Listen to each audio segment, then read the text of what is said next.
meilleur souvenir étant le jour où Gilles Tesserin, notre ami et notaire à Marseillan, dont la sœur nous fait le plaisir d'être ici, qui est venu signer ici la succession de mon père, qui durait depuis des années.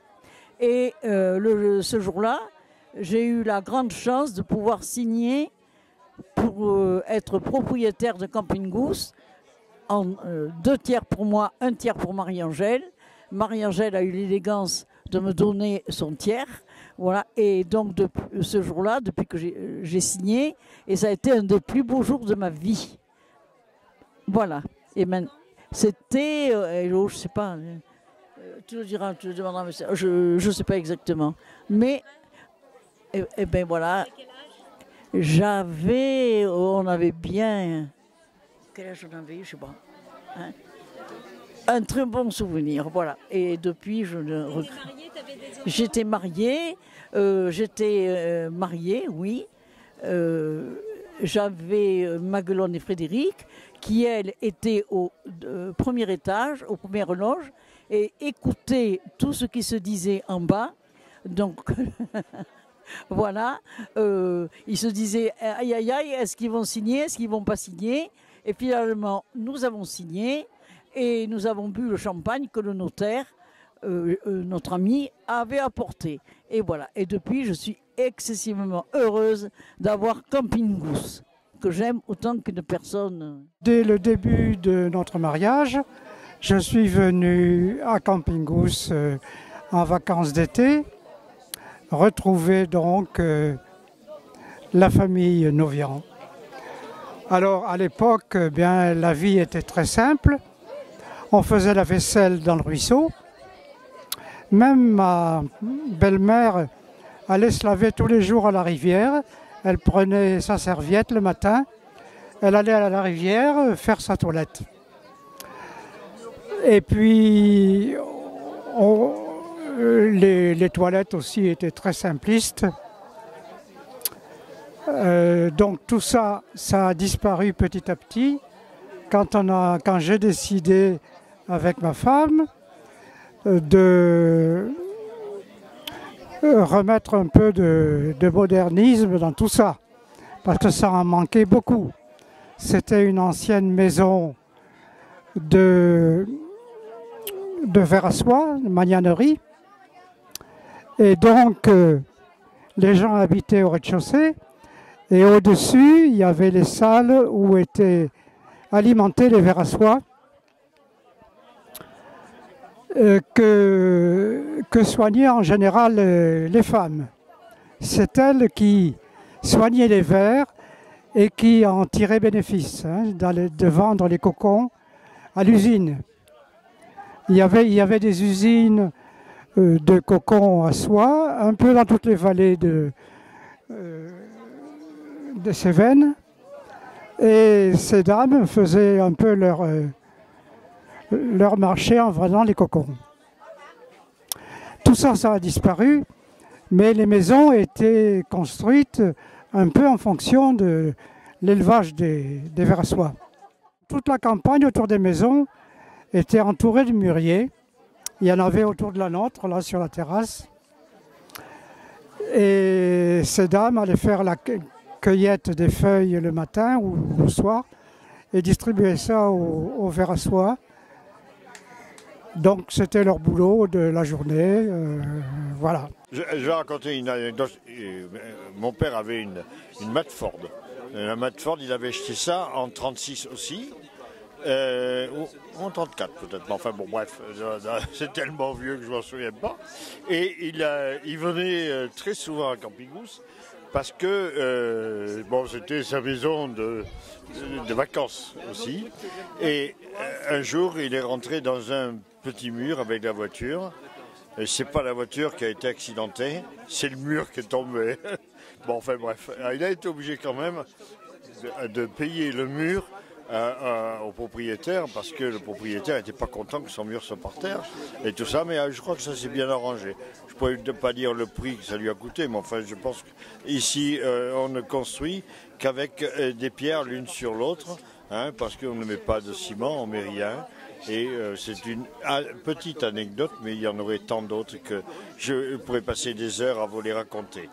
Petite, avec les maillots qui étaient en laine, et qu'on arrivait dans la rivière, où moi j'étais comme maigre comme un chat, comme maintenant, où tu avais le maillot qui tombait dans les cailloux. Alors, et qu'il y avait Anne-Marie qui arrivait avec des petits bikinis et tout, nous les 5, avec les bouts de laine que ma mère récupérait partout, parce que c'était quand même pendant la guerre. Après, mon père qui arrivait avec les lapins, qui mettait dans le ricanto, là, tu vois, et qui mélangeait les lapins et les mâles et les femelles, et qui te disait j'ai séparé tout le monde. Et au mois de septembre, au mois d'octobre, enfin quand les lapins produisent, il y en avait partout. Et il y avait les chiens, nos chiens qui étaient des chiens de chasse, qui traversaient la rivière, qui allaient manger les poules du voisin. Et mon père payait pour les poules du voisin. Non mais, des histoires à Camping Goose, je peux te raconter, enfance, adolescence. Et moi, la petite, 8 ans, parce que j'étais la plus petite, j'allais chercher le lait avec le pot au lait et je montais au Villaret chez Monsieur Bresson et je faisais la conversation. À 8 ans, je parlais à tout le village. Et après, la petite sœur, c'est elle qui allait chercher l'eau à la source. J'ai dit merci à Jean, parce que grâce à Jean, eh ben on est là. Et merci à tous les Haribots, à toi, Frédéric, à ma sœur Geneviève et à Maguelone et aux 2 petites de nous accueillir aussi gentiment. Et lundi, j'arrive. Aux écrevisses, quand on était jeunes, qu'il y avait beaucoup d'écrevisses dans la rivière et qu'on partait, on mettait des balances et que c'était interdit et qu'un jour, on nous a dit, il y a les flics qui sont là, donc toutes les écrevisses qu'on avait ramassées, on a tout rejeté à dans la rivière. Et après, on nous a dit, c'est une blague, on est repartis tous pour aller rechercher les écrevisses. Et notre mère, elle avait des écrevisses partout, on en a mangé toute notre enfance. Les 3/4 du temps, comme sa voiture était quand même très large, il encadrait le pont. Mais il s'en foutait parce qu'il n'entendait pas. Donc c'était pas un problème pour lui. Et il y a une année où il y avait des champignons, mais tu les voyais en voiture parce qu'il avait une décapotable. Donc tu voyais les champignons, il y en avait partout. Et on ramenait les champignons, mais on ne savait plus qu'en faire. Il y en avait plein la terrasse que ma mère faisait sécher. Bon, maintenant il n'y en a plus. Marie-Angèle, tu nous manques. Et pourquoi tu n'es pas là? On aimerait tellement, mais elle sera là pour les 90 ans de Camping Goose. On sera tous là pour les 90 ans de Camping Goose. Je devais avoir 12 ans. Attends. Je ne vais pas vous dire mon âge de maintenant. Il y a quelque chose comme 60 ans, à peu près, 70 ans. Il y a 70 ans. Bon. Et j'étais invitée par Marie-Angèle, qui était mon amie. Et à ce moment-là, elle me dit, nous allons nous baigner. Nous baigner. Alors moi, que j'étais un peu sportive, je la battais à la course, je la battais au saut en hauteur. Et là, nous arrivons au bord de l'eau. Elles me disent, tu montes sur ce rocher et tu plonges. Et moi, je ne savais pas plonger. Et toutes les noviants se sont mises à plonger, la tête la première. Et moi, la honte de ma vie, j'ai plongé les pieds les premiers. Et je ne l'ai jamais oublié. Et moi, je vais te dire, pour le plongeon, mon père me disait, tu vas chez ma sœur, mais surtout, jamais tu plongeras. Parce qu'un jour, elle aura un de ses enfants qui va se tuer. Je ne veux pas que tu te tues. Ah, le coup du plongeon. Mais moi, on ne m'avait jamais rien dit, mais j'ai eu honte. J'ai eu honte. Tu n'as pas plongé? Ah, mais je ne savais pas. Ah, tu étais sur un rocher. Mais attends, mais il y avait 2 mètres. Ah, mais tu savais. J'ai 2 mètres. Comme toi. Moi, quand je venais petite, je plongeais de tête dans le gouffre. Toi aussi, tu plongeais? Moi, j'ai peur de rien. On allait à la messe avec Odile, toutes les deux, à Saint-André de Magencoul. Et maman, ces 2 filles qui étaient géniales, allaient à la messe. Avec Odile, on partait et on allait batifoler, on attendait le temps de la messe. Et on allait chez Monsieur Certois, tout le long du canal. où il y avait beaucoup de légumes, beaucoup de fruits.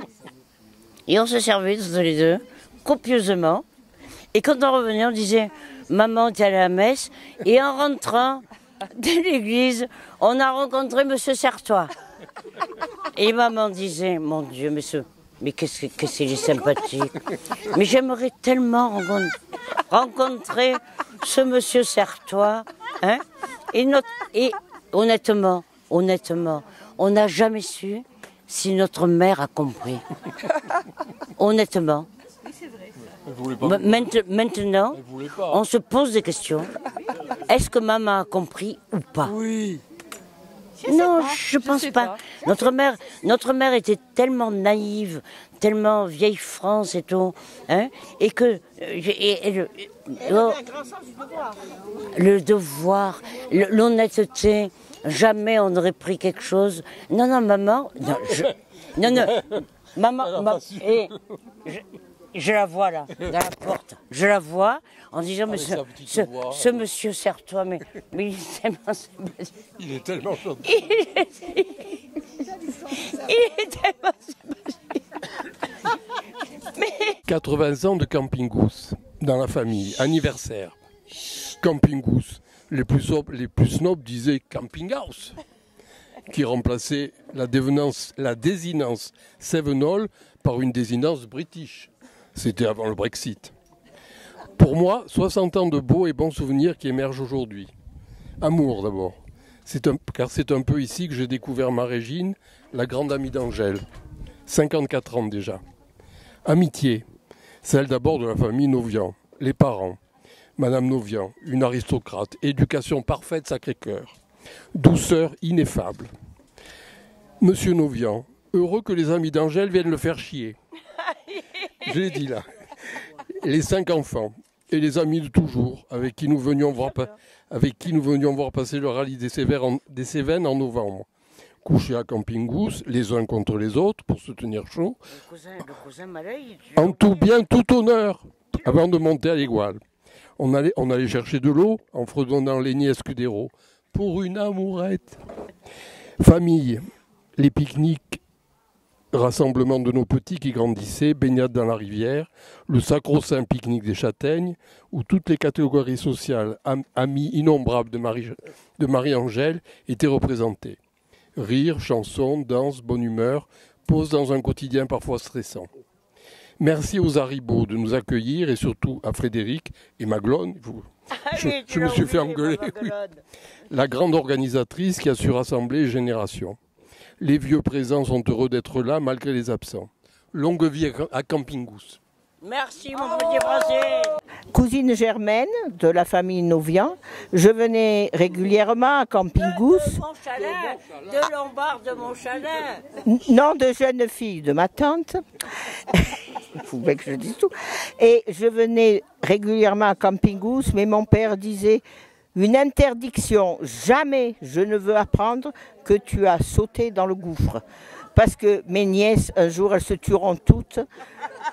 Ma sœur ne se rend compte de rien.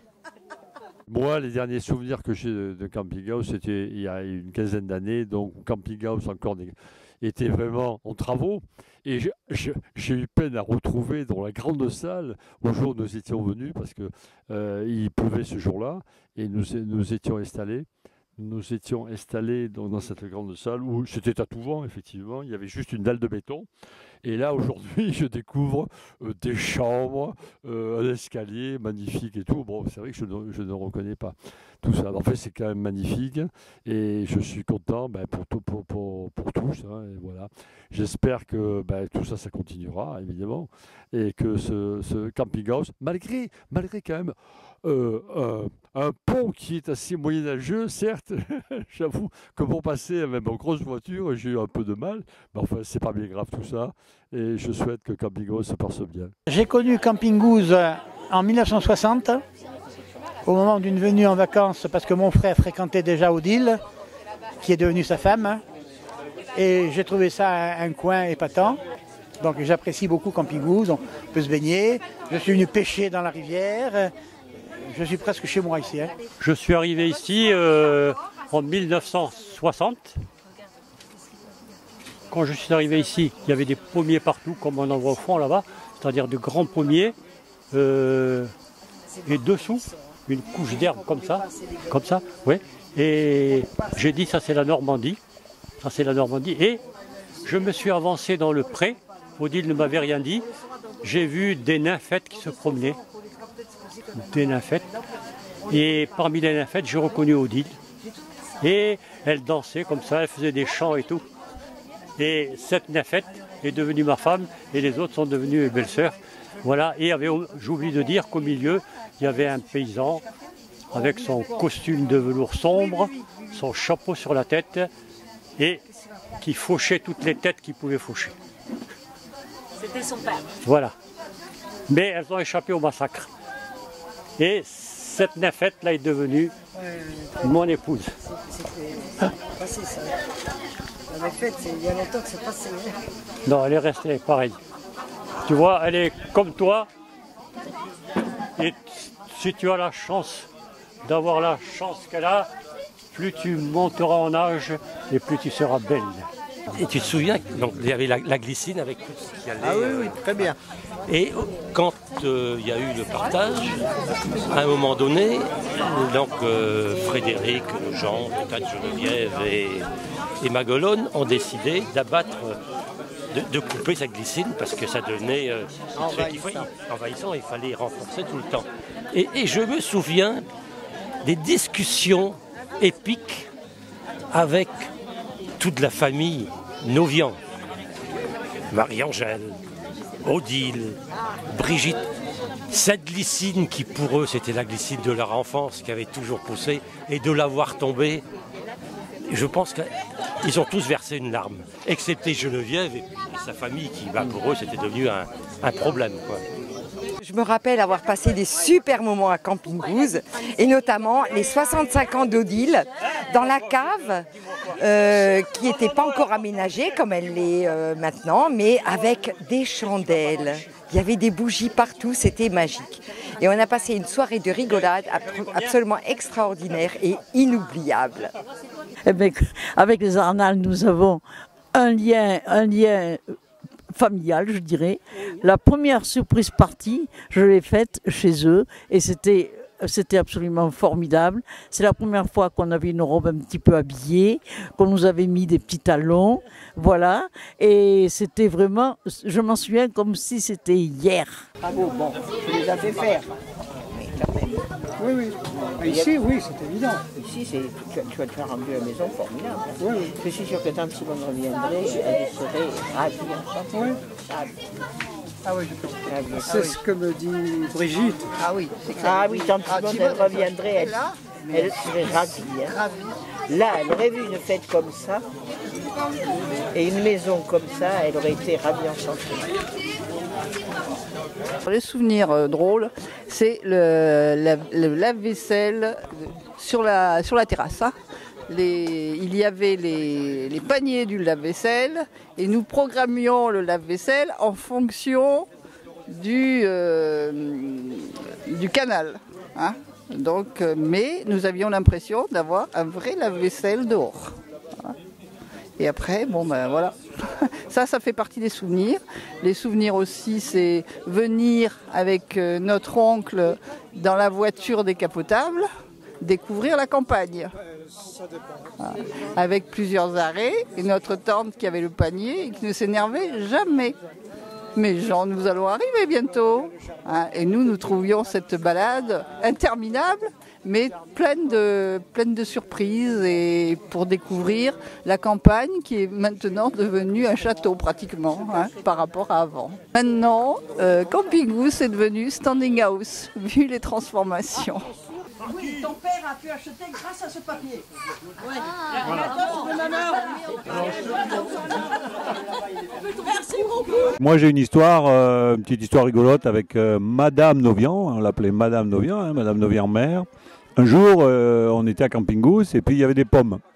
Il y avait des pommes qui avaient été amenées là, alors je ne sais plus très bien si elles étaient tombées de l'arbre ou si elles étaient là. Enfin il fallait les mettre dans un cajot. Et puis bon alors tout le monde se met à mettre les pommes dans le cajot. Dans les grands cajots là, alors bon moi je commence à en mettre et puis après bon au fur et à mesure évidemment on s'éloignait du cajot, les pommes étaient plus loin, Alors j'ai commencé à les lancer. De loin, je lançais la pomme dans le cajot. Et au bout d'un petit moment, j'entends une petite voix qui dit « Personne n'a jamais appris à Daniel qu'il ne fallait jamais jeter les pommes !»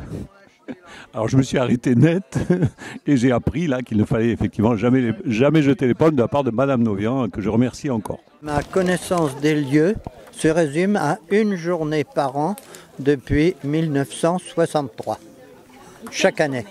Ça va être un souvenir d'enfance, il y en a plein. Il y a Marie-Angèle qui arrivait avec sa poubelle pourrie, sa voiture qui faisait un bruit de crécelle et on l'entendait à l'autre bout du Villaret. Il y avait... le mois d'août, on était tous ensemble et c'était, je sais pas, on devait être 15 ou 20 dans la maison et c'était hyper joyeux. Bon, c'est souvenirs comme ça, mais je crois que j'ai un souvenir qui m'a hyper marqué. C'est ma tante Odile, quand elle préparait sa pâte à épiler à la marocaine. Elle partait dans la cuisine et elle préparait son caramel avec du sucre, de l'eau, du citron, et on était là avec Fred, on la regardait et elle versait la pâte de caramel dans l'évier et avec ses mains elle ramassait comme ça jusqu'à en faire une pâte, et avec cette pâte elle la partageait en deux et nous en avons donné une à Fred et à moi pour nous faire des sucettes, et avec l'autre pâte elle s'épilait. Voilà, ça c'est un souvenir de Camping Goose qui était hyper émouvant pour moi. Ah mais t'es là, ben voilà. Et puis c'est les amis, les cousins qui arrivent, voilà, c'est ça Camping Goose. L'épisode du jour, c'est l'histoire du Loupérac. Donc il faut imaginer une grande tablée comme aujourd'hui, sous la tonnelle, toute la famille est réunie, et on arrive au moment du fromage. Donc il y a Maglone à côté de moi, Fred en bout de table, et le plateau arrive sur la table, bien garni comme d'habitude. Et là, à ce moment-là, il y a Mac qui dit « mais il n'y a pas le Loupérac ». Donc on embraye, mais pourquoi il n'y a pas le Loupérac? Il y avait du Loupérac, comment ça se fait qu'il ne soit pas là? Et on finit de fil en aiguille par tirer les verres du nez à Geneviève qui avait mis le Loupérac de côté pour que Fred l'emmène à Marseille. Et donc là, évidemment, les cousins tous ensemble, en chœur, on commence le Loupérac, le Loupérac. Et donc finalement, à contre-cœur, Geneviève nous sort le Loupérac. Évidemment, le Loupérac avec un tel teasing, là, tout le monde s'est jeté dessus. Il n'y a jamais, je crois que j'ai jamais mangé un Loupérac aussi bon que celui-là. Au fur et à mesure qu'on voyait Frédéric se déconfire et que le Loupérac se diminuait de taille, nous on se régalait à le manger, quoi. Et donc du coup, le Loupérac a rendu l'âme ce soir-là à Camping Goose. Mais l'histoire n'est pas finie, puisque dans la semaine, Frédéric, en arrivant au boulot, reçoit un paquet. Et dans le paquet, il y avait 2 Loupérac que sa maman lui avait envoyés. Donc au final, elle en a perdu, elle en a gagné 2. Donc du coup, pour elle, c'était tout bénéfice.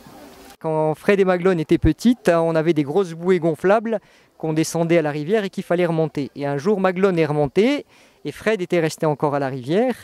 Et donc on passe à table et Maglone de la terrasse crie à Frédéric « Frédéric, il faut remonter la bouée ». Et là, on a un temps de silence et puis on entend « Maglone, j'ai pas entendu !» Maglone, je te dis que j'ai pas entendu, je remonte. Voilà, et donc on a rigolé parce qu'on avait bien compris que Fred n'avait pas du tout envie de remonter la bouée. C'est des conneries qu'on m'a racontées. C'est des conneries quand c'est ma tante qui me gardait à l'époque, j'étais tout petit. Je me rappelle une sieste avec mon frère où je me suis levé parce que j'étais pas très sage à la sieste et je suis allé chercher le mercurochrome. J'ai badigeonné mon frère de mercurochrome, mais alors complet. Et après, je me suis endormi parce que j'étais content de ce que j'avais fait. Genre d'artiste dans la nature, prénaturel. Et en fait, quand ma tante est arrivée, elle a cru que j'avais trucidé mon frère. Et elle a été horrifiée. Et voilà, et puis j'étais bien content de moi. Je crois que j'ai pris une grosse branlée d'ailleurs. C'est là aussi où j'ai pris ma première cuite. À 2 ans. À 2 ans. À 2 ans parce qu'ils étaient remontés pour aller ramener les convives. Et moi j'ai fini les verres d'apéro. Et j'ai pris ma première cuite à 2 ans. Faut le faire quand même. Hein. Et la dernière? Et la dernière c'était il n'y a pas longtemps.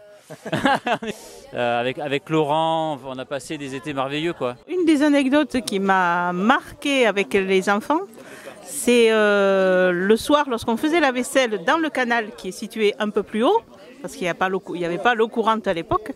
On faisait la vaisselle dans le canal. Et souvent, Et souvent, la vaisselle se terminait par la douche du soir, avec le shampoing, la bassine que l'on déversait sur soi. C'était un vrai bonheur. Voilà, c'était un vrai bonheur. C'était très agréable. Campingos. Toutes les bêtises qu'il a pu faire. Mais je vais pleurer, putain. Les bêtises qu'il a pu faire. Ils sont partis en fait. Je t'appelle pour te dire qu'ils l'ont mis sur le gris. Ah, c'est sympa ça. C'est sur Rome. C'est du rose. Il y a toujours la queue là-bas. Tu couperas.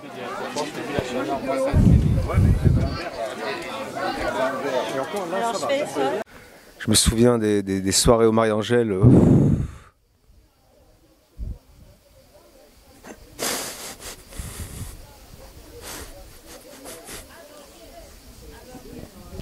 Je peux pas.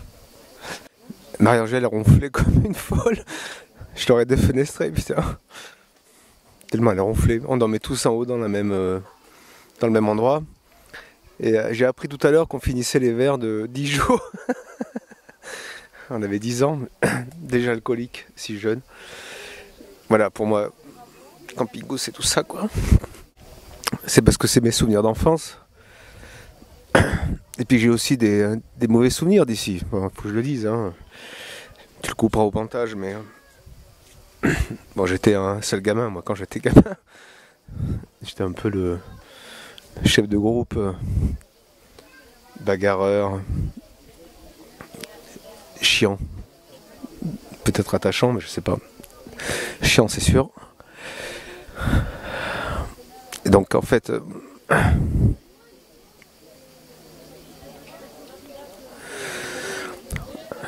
Un jour, je suis parti dans la montagne.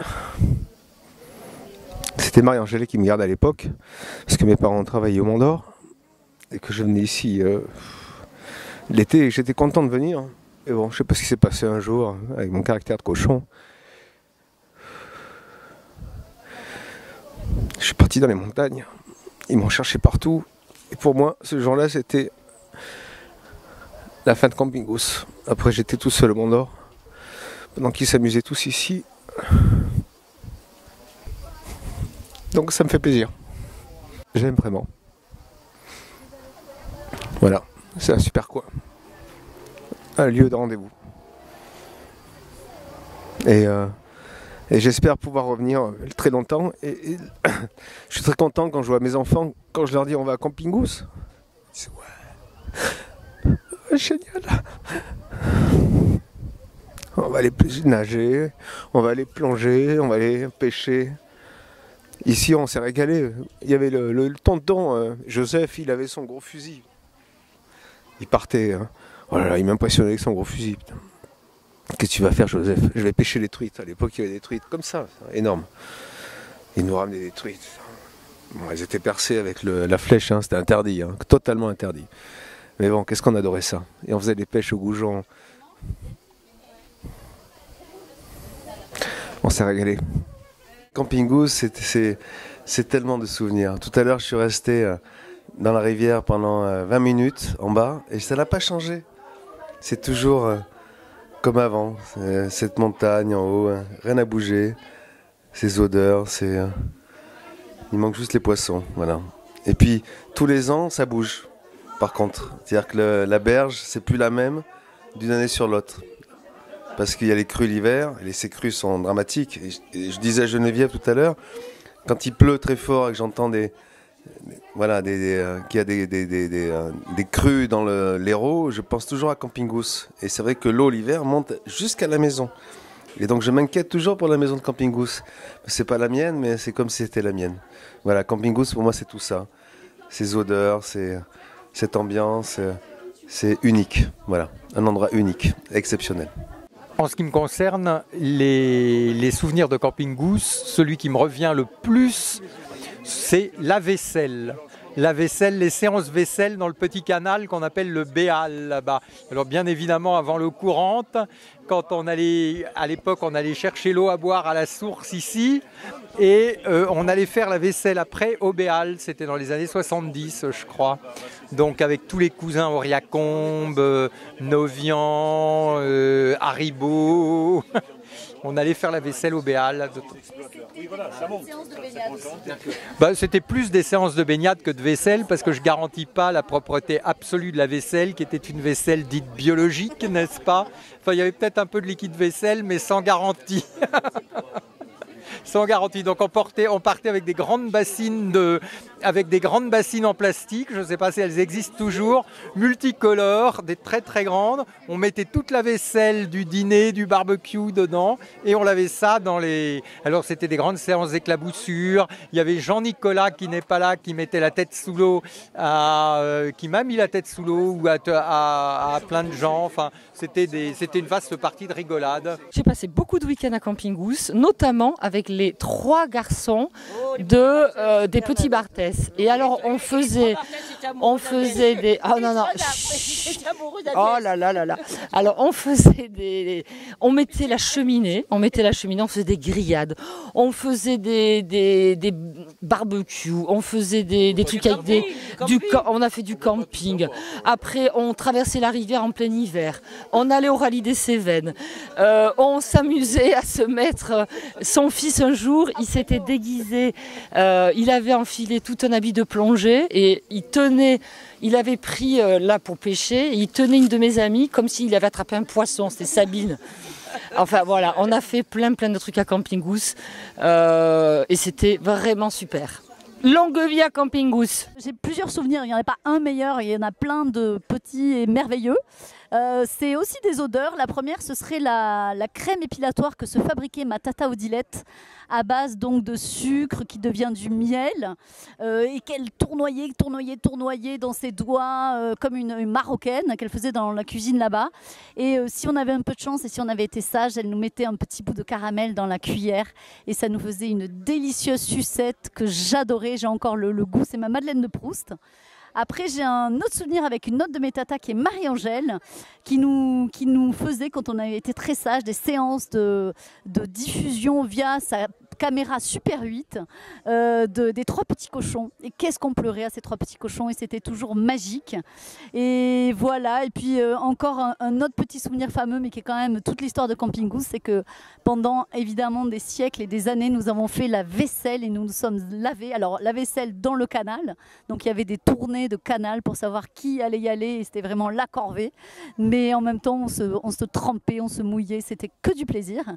Et puis... et voilà. Donc et puis évidemment, comme on n'avait pas l'eau courante quand on faisait pipi, eh ben, il fallait pomper l'eau à la pompe et c'était toujours très très très fastidieux. Enfin, pour nous qui étions petites. Et du coup, je me souviens que mon cousin Laurent était toujours d'une extrême galanterie comme il est toujours. Et il pompait la pompe pour recharger la chasse des toilettes, enfin des pseudo-toilettes, hein, parce que bon, ça allait un peu n'importe où. Et voilà, donc ça c'est plein de souvenirs qui font Camping Goose. Il y en a des milliers. Et puis le dernier plus récent, c'est évidemment la première récolte de miel à Camping Goose qui a été quand même une sacrée émotion parce que les abeilles cévenols ont été sacrément généreuses et elles nous ont offert un petit or mielé, délicieux. Et que tout le monde va en avoir d'ailleurs un échantillon aujourd'hui. Donc voilà tous ces super souvenirs et j'espère que les générations continueront à créer du souvenir à Camping Goose parce que c'est ça la vie. Merci. C'est juste que Camping Goose, c'est les copains. C'est les copains. C'est les week-ends copains et c'est la cuisine. C'est la cuisine et c'est les X repas. Les X repas qu'on faisait avec les menus, les listings des menus. Les courses avant. Les 10 tartes pour l'apéro, voilà. En gros, c'est la bouffe, quoi. Me revoilà à Camping Goose, je pense que j'en suis à la 10e, voire 15e fois. C'est toujours un immense plaisir de venir. Exactement, et puis surtout pour les 80 ans de Camping Goose. Donc merci beaucoup pour ce super déj. De cette invitation. On reviendra toujours, même quand on aura 80 ans pour le coup. Et au niveau des anecdotes, en fait, il y en a trop. Franchement, comme ça, à brûle pour point, je n'en ai aucune idée. Si, tu as fait un saut à la rivière. Oui, j'ai fait un saut à la rivière et j'ai mis 30 minutes pour sauter. C'était ça l'anecdote. Et je suis pas prête de recommencer, je crois. Voilà, et ben moi, elle est à venir, l'anecdote. Mais il paraît que j'aurai peut-être une des prochaines fois la chambre nuptiale. Alors j'attends mon tour. Allez, on vous embrasse, la famille.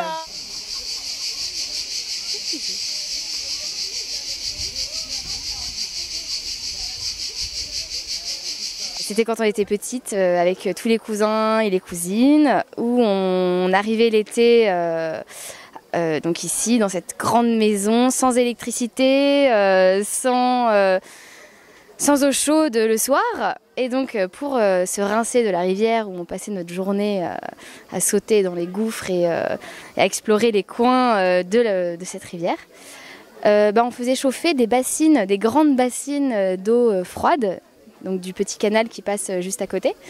Et on faisait chauffer des grandes bassines. Donc on mesurait 1,20 m à peu près.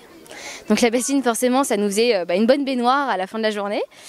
Et donc effectivement, on arrivait en fin de journée, après ces grandes journées de baignade intense dans les rivières entre cousins, dans nos bassines d'eau chaude, voire bouillante, parce que le soleil tape ici et ça cogne. On se ramassait des coups de soleil aussi à plus en pouvoir. Mais donc on arrivait à prendre des bains d'eau naturelle, chauffée naturellement, 100% écolo. D'ailleurs, si on pouvait revenir à cette période-là, je pense qu'on serait beaucoup plus dans l'air du temps qu'aujourd'hui avec la climatisation et le chauffage. Mais ça, c'est des grands souvenirs de Camping Goose à la dure, quoi. Enfin, à la biologique, à l'écolo. C'est-à-dire que on se baignait dans des bassines d'eau froide qui devenaient chaudes en fin de journée. C'était magique quand même. C'était vraiment chouette. Et dernier souvenir, donc comme on n'avait pas de savon non plus, on prenait je ne sais plus comment elle s'appelle cette plante, c'est une plante assez blanche qu'on frottait sur nous et qui se mettait à mousser sur nous. Donc il y en a partout dans la garrigue, quand on descendait la rivière, on les ramenait, on se baignait avec ça et nos plantes qu'on faisait mousser sur nous. Et on disait là on est propre, là on est bien, on est prête pour aller se coucher, on était fraîche. Je vais parler d'un temps que les moins de 20 ans ne peuvent pas connaître. Et pour toi. Alors, je me rappelle moi de Camping Goose, donc sans eau, sans électricité. Quand j'étais PEC, je me baignais avec mes frères et sœurs dans le bac en pierre qui a à l'entrée de la terrasse et la grande bassine. On allait faire la vaisselle, on allait se laver dans le canal. On ramassait les petites fleurs savon qu'on appelait pour se laver. Voilà, c'était que du bonheur. On venait à Camping Goose sans eau, sans rien. C'était génial. La rivière, voilà. C'était mes petites anecdotes à moi. Et aujourd'hui, les soirées à Fred, les fêtes, les 40 ans à Fred, les 80 ans de Camping Goose, l'anniversaire de Geneviève qu'on a fait ici avec ce camping house remasterisé et merveilleux. Camping Goose, c'est surtout le cake au Nutella. Donc quand on remonte de la rivière, c'est Geneviève qui prépare un cake, du pain et du Nutella. Donc voilà, cake au Nutella pour le goûter. Exactement, je rajouterais même que Camping Goose, c'est aussi de l'ambiance, de la festivité. Et alcool, hein, non, Juliette, parle pas comme ça. Non, c'est la bonne ambiance, la bonne ambiance. De la très bonne ambiance, franchement de la très bonne ambiance. Et puis on s'éclate bien. Allez, il faut qu'on t'entende. Gali, respire. Ah.